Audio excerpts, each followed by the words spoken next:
Therefore, requiring a specific and contemporaneous objection prevents unnecessary appeals, which could have been avoided had the party given the trial court the opportunity to correct the error. Doesn't mean you can't go back to the trial court, because the trial court does have the power to do what? Reverse its own order at any time. Trial court when you hear court, you see these things in your order saying this court maintains jurisdiction of the case for future whatever. That's what they mean. That court can always go back and correct its own error. So there you go. We can look that up too. One thing I want to quickly add, Greg, sometimes for like the pin site, sometimes it's not a hyperlink. Do you want to speak to how like break that down? Like, because I end up finding out, usually it states, who's the parties to the case, the volume, and I think the reporting body and the page where you could find that site or the case.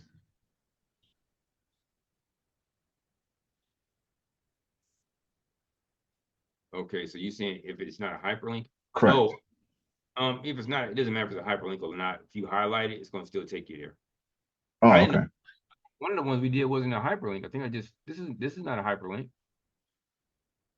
Oh, okay. Yeah, I just grabbed this. Yeah, no, I had to read up to how to break it down, because I know that's the 412 was a volume of that case text and whatnot. Maybe that's just for my information. Okay, yeah, no doubt. So, and said, by the way, the contemporaneous objection also prevents the party from strategically allowing errors to go unchallenged by objection, and then later try to use that error to a client's tactical advantage. That is speaking in terms of an attorney. I want to make sure I go over this too, because this is another issue.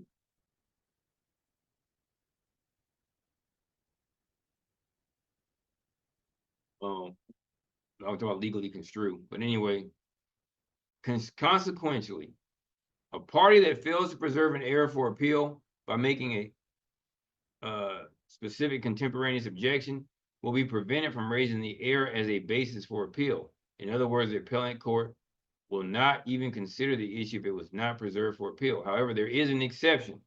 Glad they said that, because we have rules, we have exceptions to the rules, and we have exceptions to the exceptions. You need to know them all. And I'm giving y'all what was told to me by an attorney a long time ago. Hey, Greg, I might have missed that session. But I was curious about because I'm having a hard time finding the fraud latches,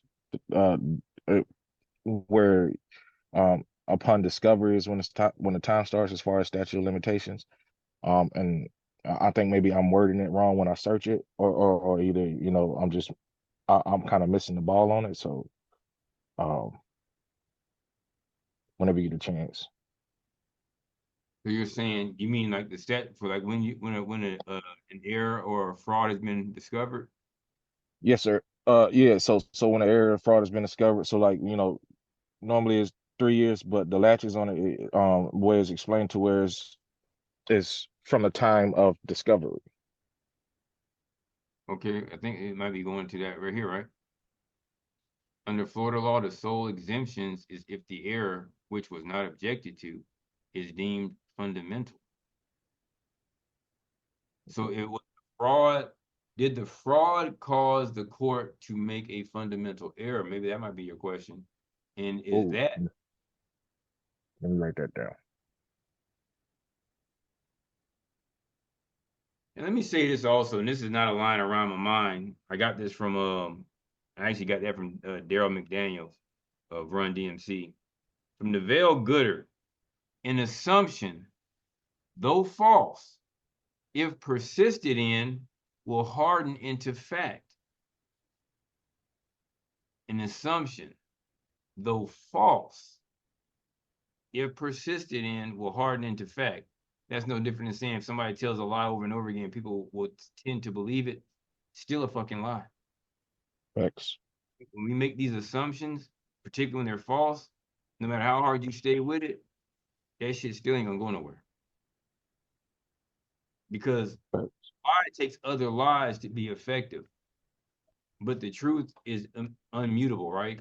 It's non-malleable. The truth is what it is. It is what it is. And a fact will fit every other fact in the universe, right? Fact.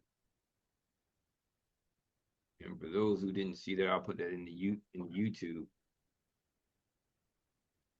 I hope I answered your question. Yeah. Yeah.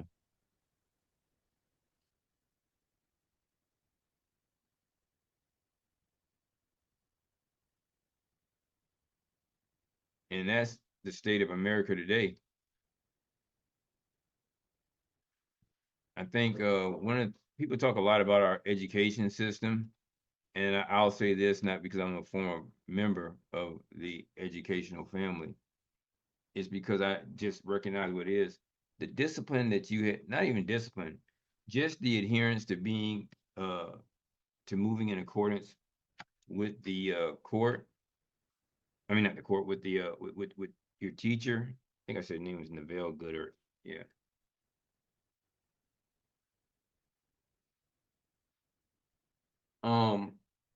Caused us to lose a lot in academics that are not the fault of the teachers. And I know there's probably not great teachers in places, but one thing I'll say is, and some of those who are a little bit older might remember. Like I know, well, I think I'm significantly older than most people.